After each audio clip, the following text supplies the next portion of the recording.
잘 마치고 나왔을 텐데 회복 과정은 어땠는지 설명해주세요. 이 친구는 처음에 왔을 때는 순하구나, 이렇게 얌전하구나 라고 저희들이 판단을 할 정도로 얌전했던 친구거든요.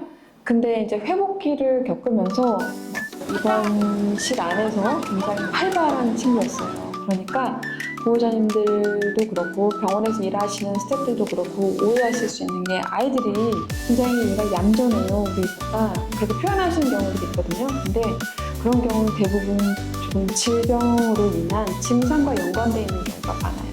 그래서 뭔가 본인이 불편할 때 좀 덜 움직이고 덜 먹고 덜 활발하고 어쨌든 깨방정과는 거리가 먼 상태인데 이제 본인이 편해지면 그때부터는 강아지 특유의 그 명랑함이 드러나거든요.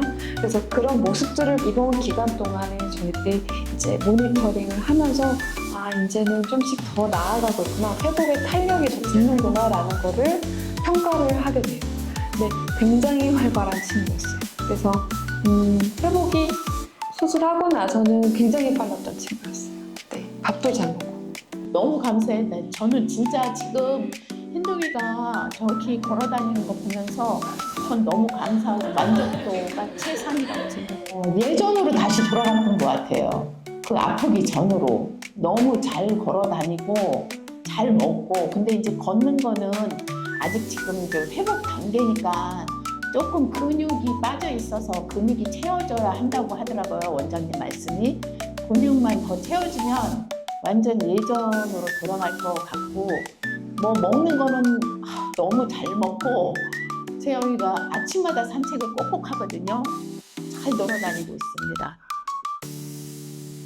그럼 그 회복 속도를 높이기 위해서 어떤 지도들이 진행되는지. 중요한 건 수술 중이든 수술 이후든 그 통증에 대한 매니지먼트가 잘 돼야 돼요. 통증에 대한 관리가 약물로든 재활로든 잘 되면 밥을 먹는 시기가 더 빨라지게 되고 이제 조직이 수복될 수 있는 그 시기가 좀 더 앞당겨집니다. 그래서 일단 잘 먹게 하려면 통증 관리를 신경 써서 해야 되는 것 같아요.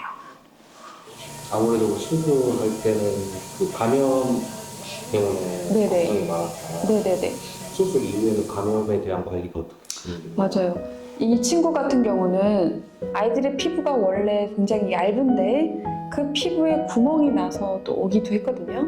그 구멍 난 피부에 또 염증이 계속되고 거기서 이제 삼출물들이 자꾸 나오다 보니까 피부는 점점 이렇게 차돌박이처럼 얇아져 있던 상황이었어요. 그런데다가 피부의 일부는 조직이 많이 상해서 살릴 수 없는 부위도 있었거든요. 수술 중에 일부는 잘라내기도 했고, 그래서 이제 피부도 많이 이렇게 당겨야 했던 상황이긴 했거든요. 이런 경우는 감염에도 더 수술 이후에 취약할 수도 있고 그렇기 때문에 수술 부위를 입원실에서 본인의 변이나 오줌으로 인해서 이제 오염되는 걸 상당히 줄일 수 있도록 해야 됐고, 입원 중에도 저희들이 이제 수술 부위가 부어 있거나 염증이 많았던 부위다 보니까 아이싱 같은 거를 해서 염증을 줄여주는 노력을 굉장히 액티브하게 했던 경우였어요. 그렇게 되면 감염도 어느 정도 막아주고 굉장히 빨리 염증도 가라앉게 되긴 하거든요. 그리고 입원해서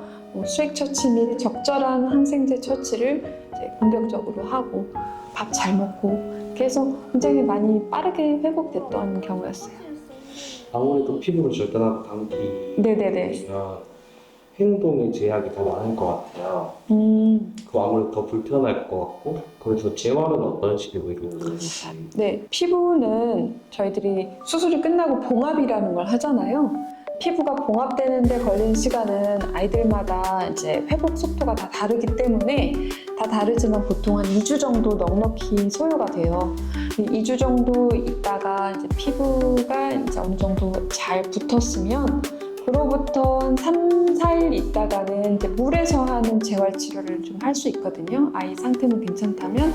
그래서 이 친구 같은 경우에는 그런 피부가 다 수복된 걸 확인하고 나서는 언더워터, 트레드밀 같은 걸 이용해서 천천히 재활치료 같은 거를 시도를 했던 친구였습니다.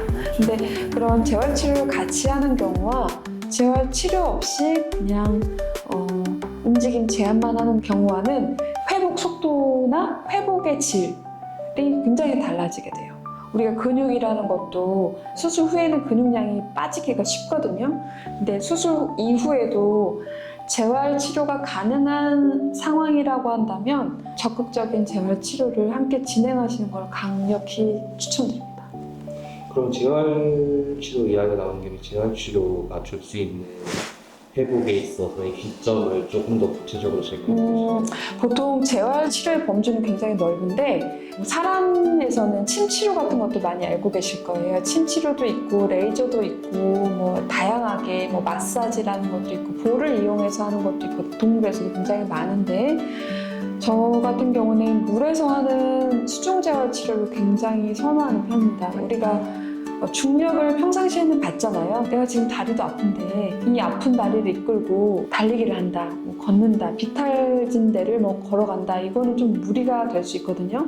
수술 직후 환자들에게. 근데 이제 물에서 하면 부력을 이용해서 내가 들이는 힘은 적게 들이고 관절을 훨씬 더 부드럽게 움직일 수 있어요. 그래서 관절의 가동 범위를 천천히 적은 힘으로 더 넓히는 겁니다. 그러면 관절이 자꾸 이 안에서 움직이다 보면 관절 내에는 관절액이라는 걸 만들어줘서 관절낭 안에 이렇게 있는데 관절 내에서 우리가 아팠던 염증 부위, 뭐 닳았던 연골이 있는 부위 이런 데가 윤활액이 가득 차는 것처럼 버퍼링을 해준다고 할까요?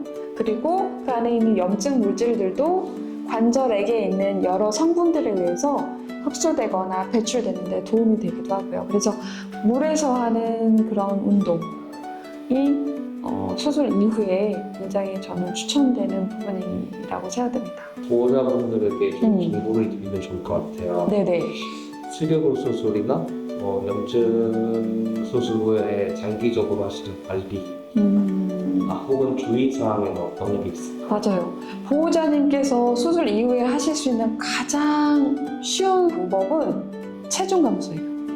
근데 이제 체중 감소는 저희들도 쉽게 말씀을 드리긴 하지만 어렵다라는 건 너무 잘 압니다. 왜냐하면 아이들이 눈으로 또 연기를 하잖아요. 이렇게 저희들이 뭘 먹을 때 그러면 그걸 주지 않기가 굉장히 어렵다고 다들 호소하시거든요. 근데 그런 간식류나 이런 것들은 식사 시간 이후에 조금씩 배제를 하시고 간식을 주신다 하더라도 좀 체중을 확 불게 하지 않는 그런 삶은 야채들이나 이런 것, 닭가슴살 이런 것들도 조금 체중을 이렇게 유지하시는 데 도움이 될 수 있을 것 같아요. 이렇게 시중에 파는 그런 간식류 뭐 이런 것들보단 그게 제일 쉬운 방법이기도 하고 그 다음에는 이제 보통 이렇게 수영이나 아니면 언더워터 트레드밀 같은 거를 병원이나 이런 데를 이용하셔서 좀 정기적으로 하시는 거가 좋을 것 같습니다.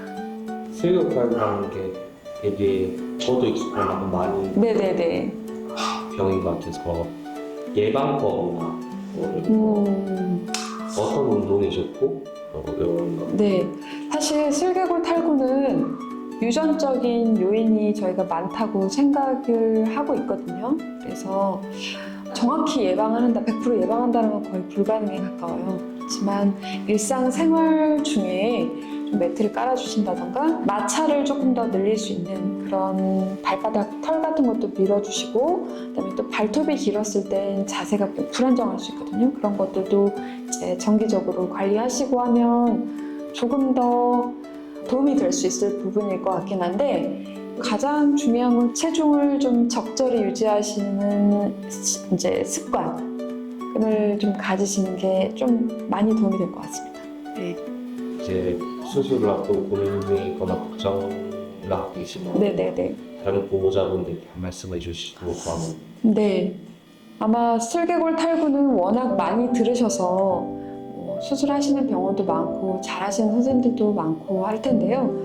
절대 쉬운 수술이 아니거든요. 절대 쉬운 수술이 아니고 얼마만큼 제대로 된 환경에서 원칙과 이런 수술의 철학을 지키면서 하는가가 전 더 중요한 것 같아요. 그리고 비단 슬개골 탈구가 딱 됐다 이게 중요한 게 아니라 저희들이 봐야 되는 게 굉장히 많거든요. 그러니까 나무 하나만 보는 게 아니라 전체적인 숲을 봐야 되는 것처럼 이 친구는 슬개골 탈구만 문제가 있는 경우가 아니라 고관절도 문제가 있고 다리도 휘어 있는 경우가 있고, 그렇다 보니까 아이의 전체적인 상황을 이해하고 거기에 맞게 보호자님과 소통을 해서 한 번의 수술을 잘하는 것이 가장 중요하다고 봅니다. 그래서 적절한 환경과 숙련된 선생님한테서 잘 상담 받으시고 수술을 고민하셔야 눈물을 흘리지 않고 네, 그럴 것 같아요. 그래서